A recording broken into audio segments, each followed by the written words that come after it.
जो दूरी या गैप की बात हम करते हैं,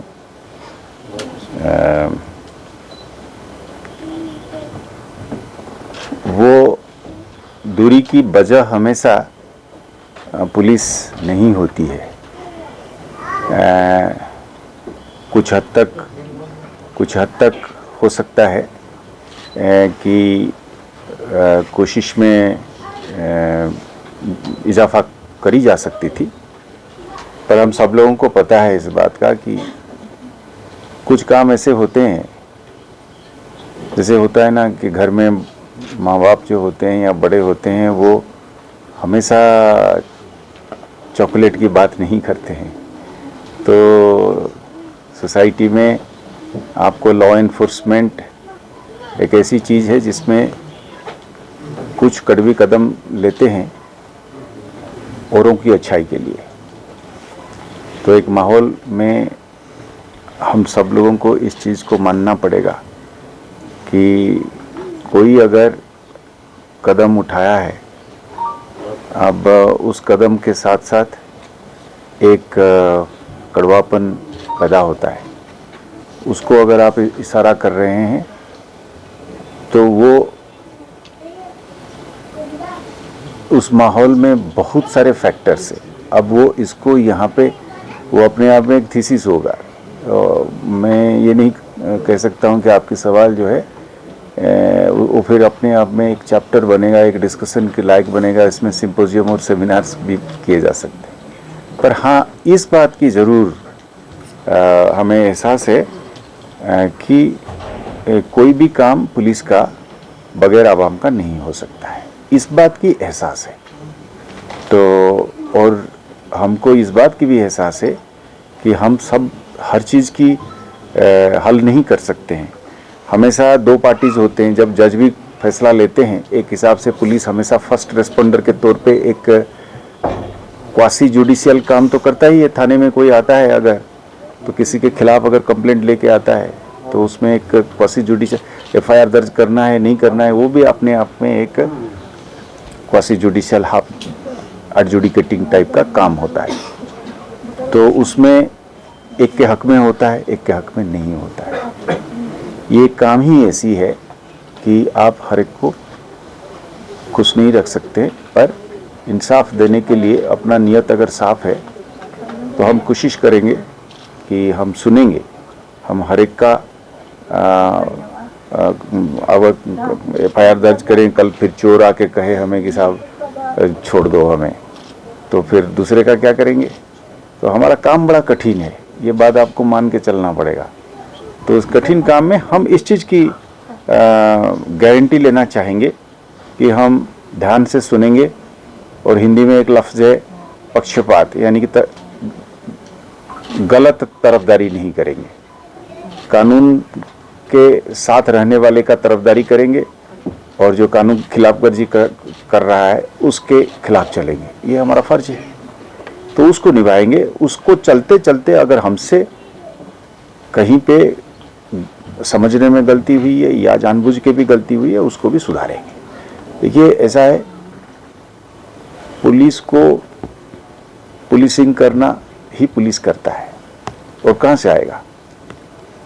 जितने पिछले दिनों में हमने कार्रवाइयाँ की है, पुलिस में भी अगर कहीं गलती हुई है तो हम ही ने सुधारा है, बाहर से तो कोई आता नहीं है। पूरा फिजिक्स की एग्जाम में फिजिक्स वाली क्वेश्चन हुई। वैरायटी ऑफ केसेस आ रहे हैं। केसेस हैं कि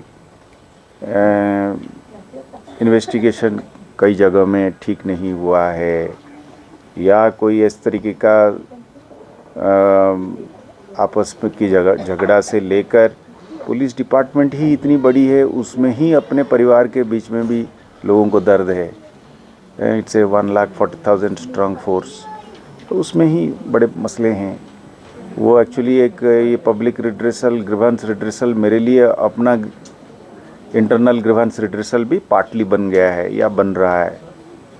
और कुछ लोग इसको समझते हैं कि police is also a big employer, तो वो भी इसको कुछ हद तक ये भी लेके आते हैं। कहाँ कहाँ किस किस जगह पे ये रिक्वेस्ट उनकी जेन्युइन भी है। एम्प्लॉयमेंट की जब बात करते हैं, जैसे टेक्निकली आप SRO 43 केस है जिसमें सरकार ये कहती है कि कोई भी सरकारी मुलाजिम दौरान नौकरी अगर किसी तरीके से उसकी फौत हो जाती है तो उसकी अयाल को मिलनी चाहिए, पर टेक्निकल वजह होती है उसमें बच्चा छोटा है, कोई वो है नहीं, उसका उम्र नहीं है, पढ़ा लिखा भी कंप्लीट नहीं किया है, फिर वो उनको लगता है कि मुझे मिलना था, मेरा क्या कसूर है, बच्चा अगर छोटा था उस वक़्त, तो उसमें भी मदद करने की हमारी कोशिश रहती है। तो it's a combination of internal redressal grants of my own family, which is very large, very large, spread over such. It is redressal of people who find that perhaps some, even if it belongs to another department, but may be connected where one can redress the grievances like the SRO 43 case, which I said for technical वो एक. Then there are cases जहाँ पे उनको लगता है कि investigation और अच्छा हो सकता था, या कमजोरी रही, या कुछ तो सीधे आके एकदम से एक आम आदमी को कई बार लगता है कि साहब ये तो पुलिस ही करेगी, हमको लगता है ये तो सिविल डिस्प्यूट है। तो ये जो इशू है because of our law processes are very lengthy, very protracted, very cumbersome, तो लगता है कि साहब पुलिस के पास जाएंगे तो हो सकता है फट से हल निकल आएगा। नहीं, वेयर इज़ दिस, मैंने 52% आपने सिर्फ शायद फिजिक्स गिना, केमिस्ट्री में गिनो ना, उसमें 90 नंबर है हमारे। स्टोन पेल्टिंग में हमारा 0 है। स्टोन पेल्टिंग के टाइम पे जितने लोग जख्मी हो जाते थे, फौत होती थी सिक्योरिटी फोर्स से, सिविलियन की साइड से, उसको गिनो ना, वो मैथमेटिक्स है, उसमें हमको 99 नंबर देना पड़ेगा आपको। कहाँ से आपने 52 52 दिया? और अच्छे नंबर चाहिए हमें। ओवरऑल उसी देखिए, इफ़ यू आई मीन अगर आप मुझे पूछते हैं ये बात सिक्योरिटी सिचुएशन की मेज़रमेंट में, हम सब मानेंगे इस बात को कि सड़क पर जो ऑर्डर है वो भी एक सिक्योरिटी सिचुएशन की हिस्सा है। हमारे ही ऑनरेबल हाई कोर्ट ने जम्मू कश्मीर का कहा है कि stone pelting is an act of terrorism, हमारा हाई कोर्ट ने कहा है, क्योंकि here the stone pelting was not connected always with public services such as water, electricity, road, माने बैड गवर्नेंस, माने हाँ पुअर सर्विसेज सरकार की, उस पर कम था। दूसरा चीज़ हमेशा आप उस पर घुस जाते थे। तो मतलब उस हिसाब से अगर देखा जाए, मेरे हिसाब से ऑर्डर है तो उससे सबों की सहूलियत है। हम भी चलते हैं, आप भी चलते हैं, बच्चे स्कूल जाते हैं, पढ़ते हैं, दुकानें खुली रहती है, टूरिज्म होता है, ट्रेड होता है, कॉमर्स होता है, इंडस्ट्री होती है, तो वो तो है, उससे इनकम बढ़ती है सोसाइटी की, घर में ज़्यादा सहूलियत आती है। तो these are very important aspects of security management. अब एकदम से तो ख़त्म नहीं हो जाएगा ना 30 साल की। आज somebody said to silence the last gun it would take time.